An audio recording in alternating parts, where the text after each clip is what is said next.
If you watch movies, you know that representation matters. The Disney princesses that you grew up with, damsels in distress, always needing to be saved by a prince, aren't the ones that your kids will grow up with.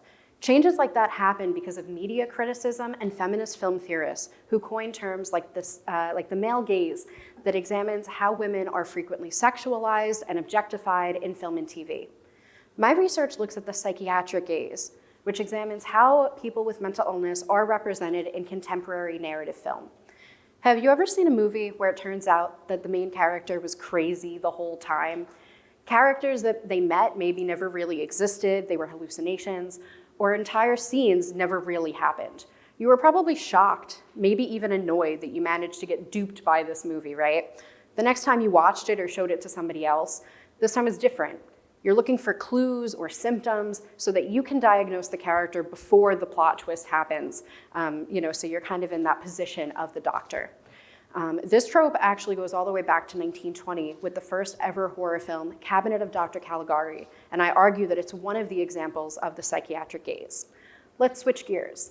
Imagine you're confiding or you're talking to a friend who's confiding in you about something difficult. Maybe they've just been diagnosed with something like depression, anxiety, PTSD.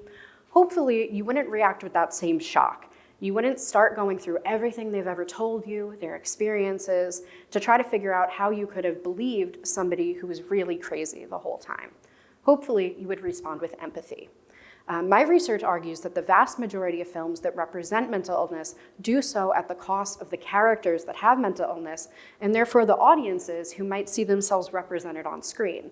Here we have a still from One Flew Over the Cuckoo's Nest, which is still probably the most famous representation of asylums and mental illness in film. But when we think of this movie, we think of the spectacle of it all, not necessarily the history that led up to treatments like shock therapy or lobotomy. And we don't think about the decades of activism by mental patients themselves that led to these things getting phased out. Fortunately, there's a paradigm shift happening. My research shows that there are more recent films that show mental illness in much more three-dimensional ways.